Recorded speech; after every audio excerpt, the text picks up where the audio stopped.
Hart Street, in the suburbs of Southport.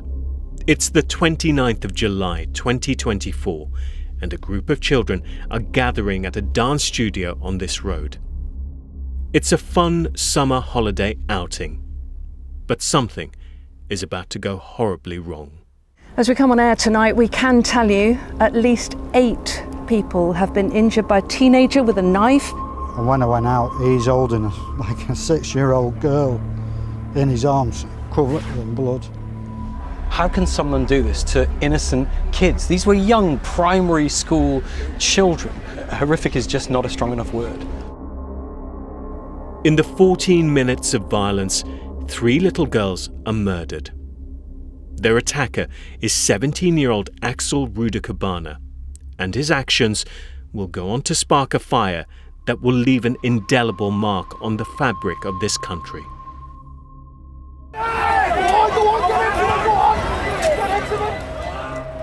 Just hours later, the mood in Southport turned ugly.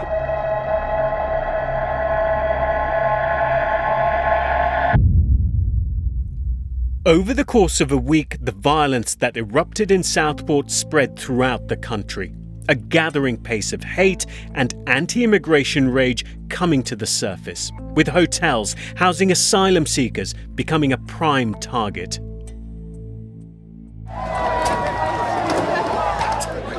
Oh, you're pushing us and pushing us! Right, our homeless people are on the streets. Our veterans are on the streets. What's happening with our veterans? Save markets! Save markets! Right, Clubby! Let's have it! So where did this anger come from? And did we all miss the warning signs?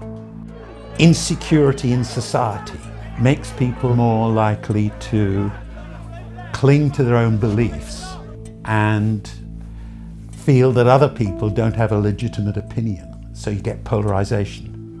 The protests were a warning shot that all is not well, and the scars it left behind are still raw and very deep. Lots of people was angry come with many things, was shouting, banging doors. Were you scared for your life? Of course I was scared. I was scared in case when they're gonna come in, we're gonna get killed or something. We thought that we are the backbone of this country. Yet we were being asked, what are you doing here? I regret what I've done. I don't regret going down there. I regret what I'd done when I was down there. But I do believe if you believe in something, you've got the right to protest. We risk becoming an island of strangers, not a nation that walks forward together. This is a country that prides itself in being a melting pot of cultures. But at what price? The riots opened a Pandora's box that revealed a UK that's fractured and angry. So the question is, can those rifts be healed, or are we a nation divided?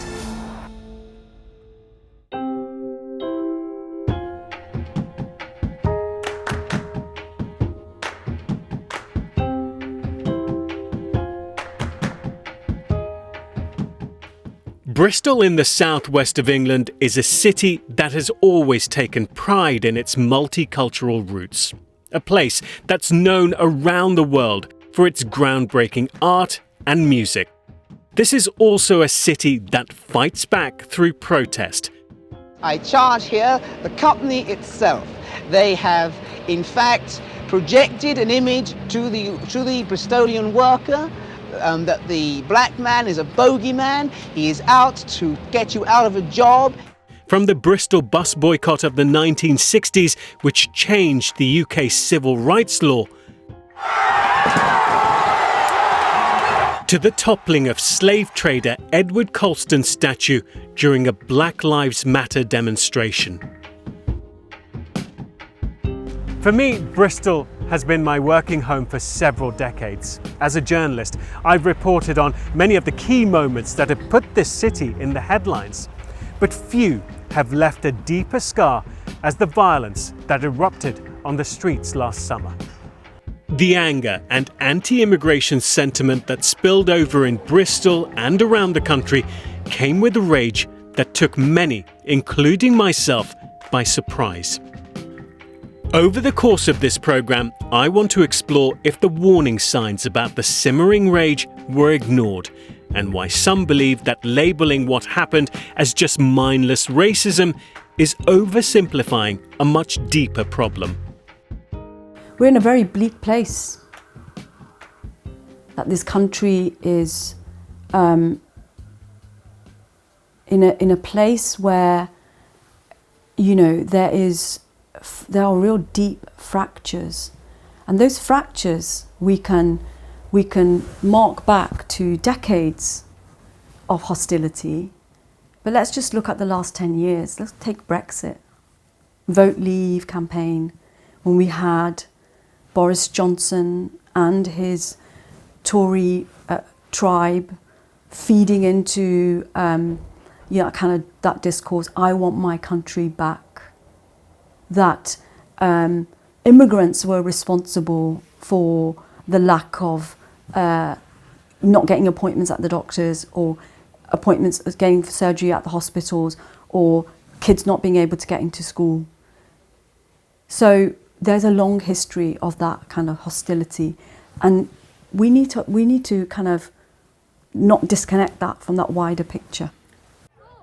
During the week of violence around the country, hotels housing asylum seekers became a target, like this one in Tamworth. Inside was Eric, who had fled the Democratic Republic of Congo 15 years ago as a teenager during a brutal civil war. Lot of people was angry come with many things, was shouting, banging doors, throwing stone on the wall, on the doors, on the window. So it was scarce. It was very, very, very scarce. So when you're in that situation, you've got no option. You have to stay quiet and wait what is going to happen, you know, because it was very scary. Were you scared for your life? Of course I was scared. I was scared in case when they're gonna come in, we're gonna get killed or something. Pray for my life, pray for whole hotel as well. Yeah, I've been encourage people to pray, tell people pray. If you Muslims, pray. If you Christian, pray. You need to pray. We need help from God, as we can do nothing. Thank you, man. Thank you for giving me opportunity, man. Eric's long drawn-out asylum claim is being helped by Regis Natavuka from the Plymouth and Devon Race Equality Council, an area where protests also took place last summer. I think the government needs to do more in terms of like how they're pushing the asylum seekers and the refugees, how they're being spoken about. Also the rhetoric that's being pushed around, like, oh, illegals coming in here. There's actually they're not illegal. There's no law against you coming to this country by boat or airplane or anything. You become a legal immigrant once your asylum has been denied and you don't leave the country. Explain what it's like in the hotels. Like, it's horrible. It's not a nice thing. When you think hotel and you think, oh, these people are staying on it, you think of a nice thing. Because when you go to a hotel, it's a nice experience. You're probably going away. But when you go in there, it's like a prison. It's horrible. I wouldn't want anyone to live there. People are not allowed kettles. They're only allowed to eat whatever they're served. Children and malnutrition. We were working in a hotel where a kid had a baby, I think it was 2 years old, had spots all over its skin due to the malnutrition. They don't give them fruits, they don't give them anything, vegetables and stuff like that.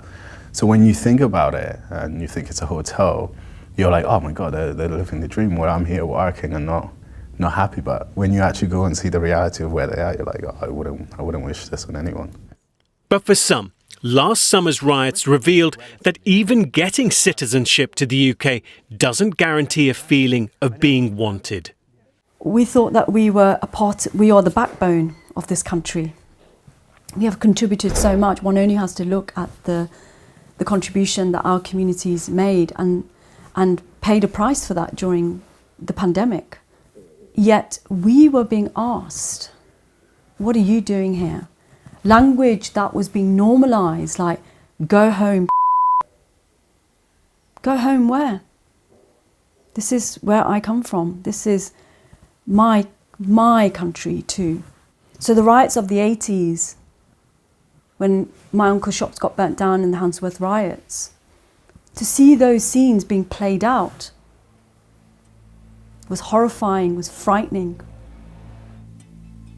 The normalisation of everyday racism is really disturbing. But like I said, we are here to stay.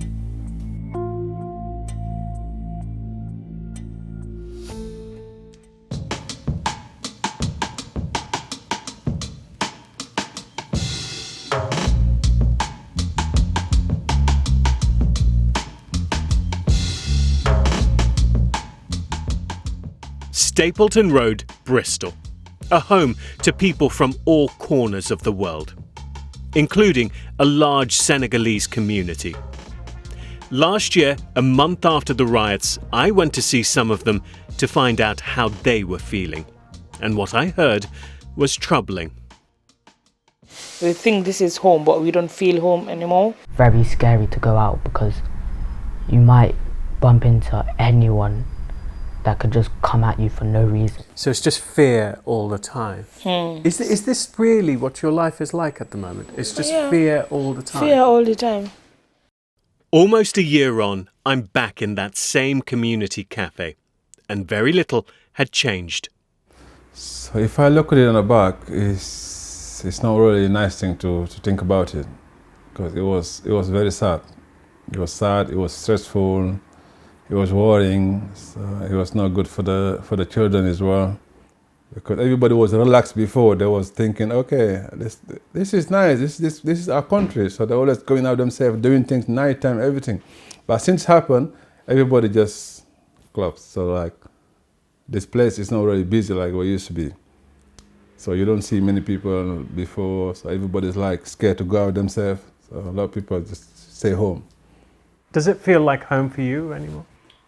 It's not really, it's not, it used to be, but not now.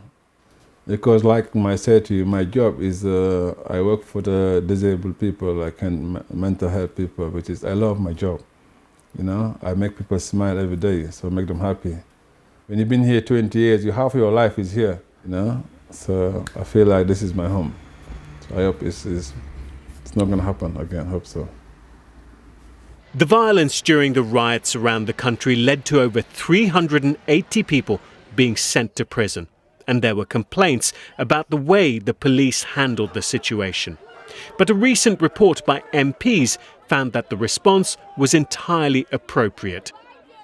Now, though, the police face a new challenge: how to unite fractured communities, a problem that's evidently getting worse. A recent survey by the organisation Tell Mama, which tracks anti-Muslim incidents, found over 6,000 reports were made to them in 2024, a 43% increase on the previous year. I think there's a role for policing. I think, and it's important here to remember that our responsibility, we absolutely contribute to community cohesion. I definitely feel that there is a space for voices and all voices to be heard. Hate crime is not tolerated. We take a zero tolerance approach to any form of hate from any person. Ultimately, everybody just wants to live in a city and feel safe. Do you think that could happen again? The honest answer is I don't know. However, what I would say is that the sentencing that we saw up and down the country, as well as in Bristol, you know, the what was received by people who involved themselves in disorder, I'm confident would be a deterrent to anybody seeking to do the same here in Bristol or indeed elsewhere across the country. But that's of little consolation to those who are living in fear of a repeat of the trouble. Yeah, a lot of people don't really know how we feel on these things. Maybe they don't really know because if you don't been to that level, you don't know the feeling for the person. So you don't know, but it's a very scary feeling. It's a very sad feeling. It's not a really nice feeling. It's something people in the government need to work out to make it better. Much of the momentum that led to the riots gained pace through social media, where hate speech and misinformation whipped up an undercurrent of anti-immigration sentiment and racism into a frenzy. But some see this as a byproduct of a much bigger issue.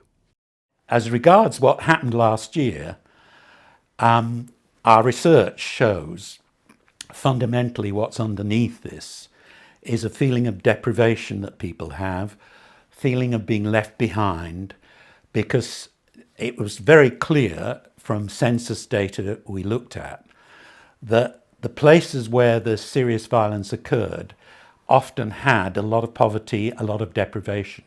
Funnily enough, it wasn't the most poor constituencies that rioted, but ones that are a little above poverty. Riots don't occur in really poor areas, but in areas that have been downwardly mobile, losing jobs, losing places, then it becomes risky.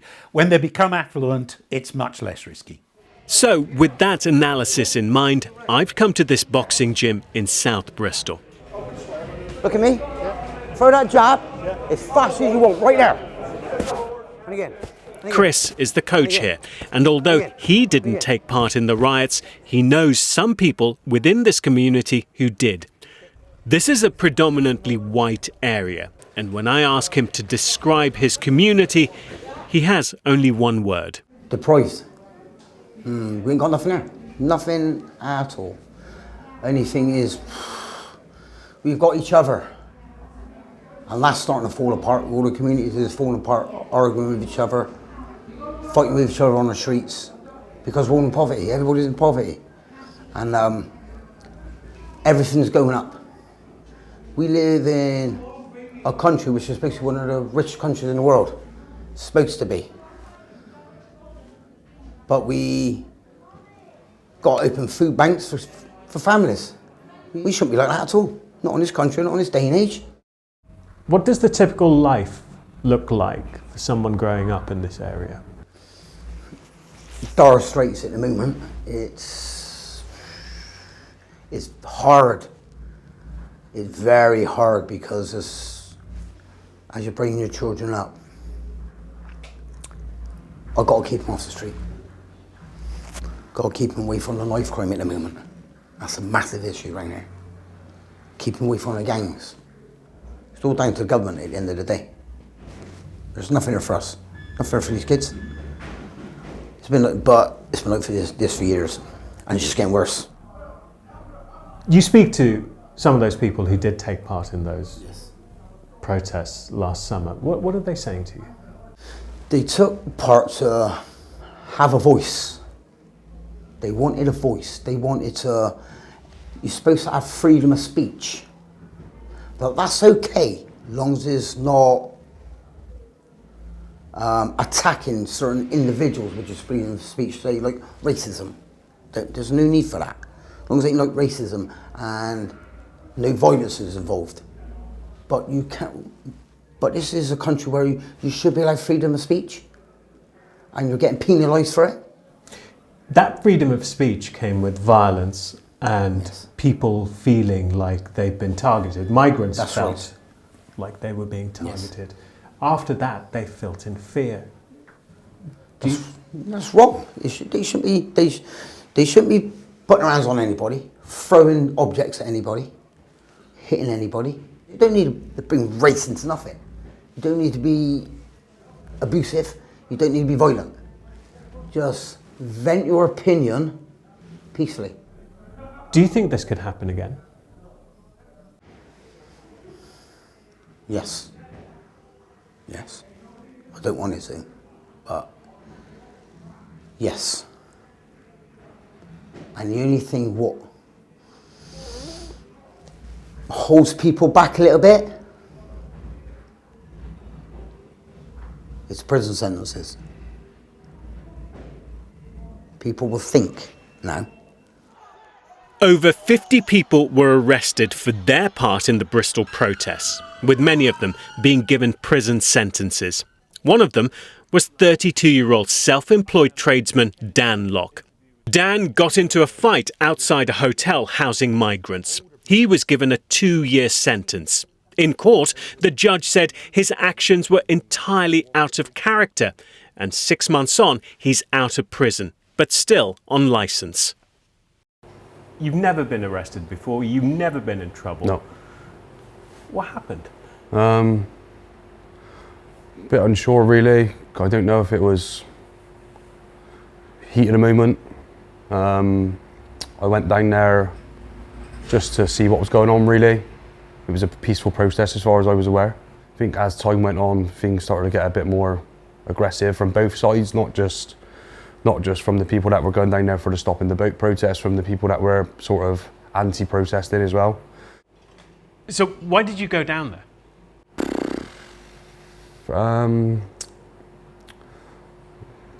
I do firmly believe in stop the boats. I firmly believe in that. I feel like we are being overrun. The country hasn't got much funding as it is, and we're spending a lot of money on housing illegal immigrants in a minute. Money that could be spent on many other things, transport. My grandparents have just had their winter fuel their winter fuel payments taken away from them. And we're housing illegal immigrants, spending billions and billions on it. I just don't see the logic in it at all. So I did go down there, not out of anger. Like I said, I've never been arrested before in my life. I went down there just to voice my opinion. So yeah. Do you regret it? I regret what I'd done. I don't regret going down there. I regret what I'd done when I was down there. But I do believe if you believe in something, you've got the right to protest. You must have seen it elsewhere in the country. They turned violent. There was a right-wing element to it. Oh yeah, 100%. But walking around with an England flag and shouting "stopping the boats," is that aggressive behaviour? Does that mean you have to get treated in the way you do by the police? Which is what happened that day. Do you think you were treated unfairly? I think we were treated very unfairly by the police, yeah. MP said police dealt with it appropriately, but you disagree? I totally disagree, yes. From what I've seen with my own eyes, yeah. The gentleman that I had an altercation with that spat at me never got arrested. That was caught on camera, never arrested. The gentleman I had an altercation with, never arrested. I got arrested. See, it sounds to me you had a few altercations and then you were arrested for that. A lot of people would say, well, that's only fair. You went to a protest, whatever your reasons, but you turned violent. Yeah, because I was spat at. That's what initially started it. Someone spat at me and called me a Nazi. Because I'm white and I'm bold, do I fit the agenda of being someone that's a Nazi and a racist, just because of the way I look? In court, my barrister actually said, on any other day, Mr. Locke would be able to press charges for being assaulted. And that's when the altercation started. There's no doubt there was a right-wing element there. You could say that, yeah. There was some people that were down there to specifically cause trouble. There's no doubt about that. But you can't brandish everyone just because people are walking around with an England flag. You can't brandish them all racist and far right. What happened afterwards, after you got arrested? I'd never got arrested immediately. They gave me no warning that they were looking for me. 2 riot vans went to my old address in Hartcliffe. They had a drone above my house as if I was some sort of major criminal. And I immediately went in. That was at 3 o'clock in the afternoon, and by 6 o'clock I'd handed myself into Kingsham. Being a man who's never been arrested before, I thought if I hand myself in, there's no way I'm going to go to prison. But that wasn't the case. I never thought I'd go to prison, ever. I've never been involved in that sort of life. In later life, I've always wanted to move to Australia. I've always wanted to settle down in Australia. That's off the cards now because of what I've done. Do you regret that? Yeah, because it's had a major impact on my life. I've been branded a racist, which I'm not. I've got friends from all ethnicities. I've been branded far right, EDL. My girlfriend received threats. How do people look at you now? I haven't had anyone say anything to me, but I'm sure that people behind closed doors or behind my back make comments. It's not something that you want to be branded with. We've spoken to migrants who've lived in this country for over 20 years. We've spoken to people who are migrants in hotels, and they all feel scared by what happened. Do you feel worried that you were part of that problem? I never went to that hotel with intentions of doing anything. I was genuinely walking past, coming back to Bedminster, when someone spat at me and called me a Nazi. I was outraged at that point, so I can imagine if they looked outside and seen what I was doing, they would have been scared. But I don't think the crowd that was outside the hotel, say guarding the hotel as it was said, made the situation any better either. They were throwing missiles, enticing the crowd really. But there was a baying crowd, it felt. Yes, yeah, there was, yeah. You were one of them? Yeah, I was, yeah. How do you feel about it? It's not nice to make people feel scared or worried about their lives, I guess. Yeah, it's not very nice at all, is it, really? To be fearful of your life. But I don't actually think people would have got in there and hurt them. I, for one, wouldn't have. But I can't speak for other people. How much do you think social media played a part? Massive part. Massive part. There was certain people online, I'm not going to name them, that said lies, that certainly incited the hate a lot more, especially when those little girls got killed. Did it affect you? It didn't affect me as such, no. But I seen the uproar that it had online. Yeah, it definitely made a difference. Do you see it happening again? No. Not with the sentences and the way that people like myself were treated. No. I think people would be ridiculous to do something like that. I, for one, lost 6 months of my life. I wouldn't go down there again. Speaking to Dan and Chris in South Bristol, there's a real sense that people feel left behind and that the government is ignoring their needs and prioritising the needs of those who they say are coming into this country illegally. So does this narrative play out badly for migrants coming to the UK? Potentially, yes. If you've been an immigrant in this country for a long time and you've got roots in a community and the community is fairly stable, people accept immigration and they do integrate. But if you move a lot of people suddenly into a community, and the locals will get very angry about it, and that can trigger riots in places you'd never believe would be rioting. And so controlling immigration is the key to it. It's actually not the size of immigration that matters among the public, because they were quite happy to accept refugees from Ukraine and indeed Hong Kong. What really is the problem is the visuals, the optics, as they say, of boats crossing the channel and kind of invading us. That is the really serious issue. And governments have struggled with this. The Conservatives have, and Labour is trying to do this. But that is toxic as a cause of political concerns. And they need to get that under control. They really do.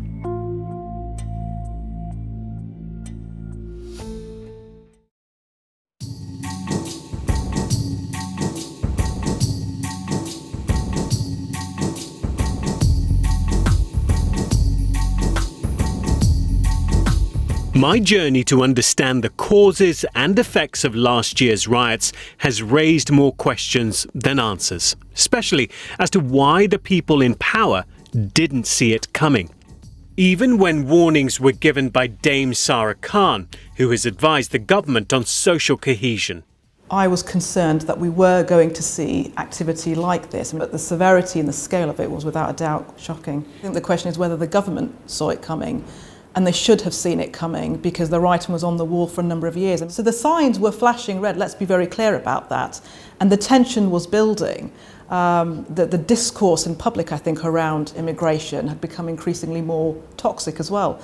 And this was something that far-right actors were exploiting. That seems like a basic failure. Is it as simplistic as that?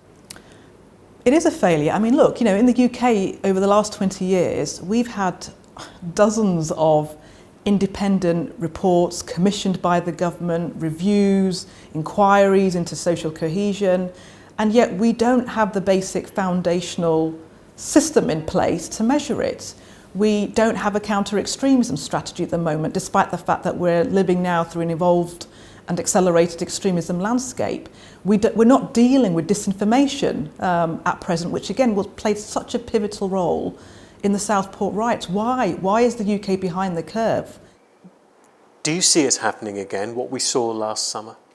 I don't doubt it, and I think we will see all kinds of divisive activity occurring both online and offline. I think we will see growing levels of violence because I think we are living in very challenging times now. I mean, the cost of living crisis, the levels of disillusionment and distrust people have with state institutions and with democracy, distrust of police, the levels of deprivation that people are experiencing. I think these are really challenging and difficult times.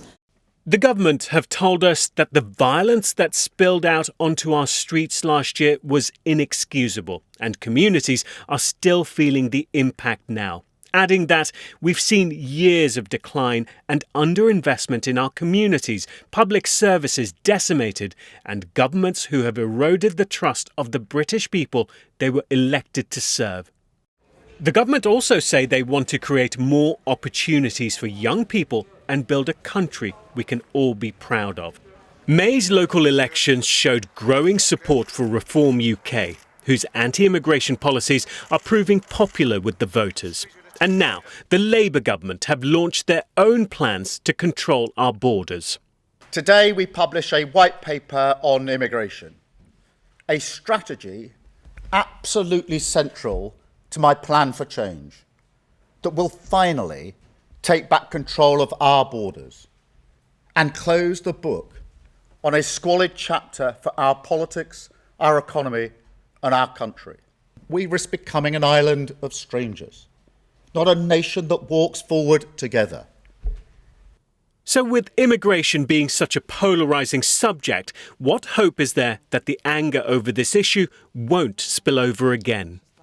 One of the things that has given me real hope is this kind of British bulldog spirit where, as we saw with the riots, people, anti-racist protesters coming out, reclaiming the streets back, and the sense of hope that gave to people. I live in hope, I really did. I think that's because we live in a fantastic country of people who really care about living in a socially cohesive society.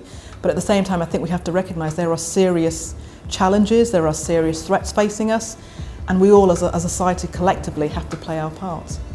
Throughout this programme, I've been trying to find out whether we could see a repeat of the violence from last year. But it seems that the answer isn't clear-cut.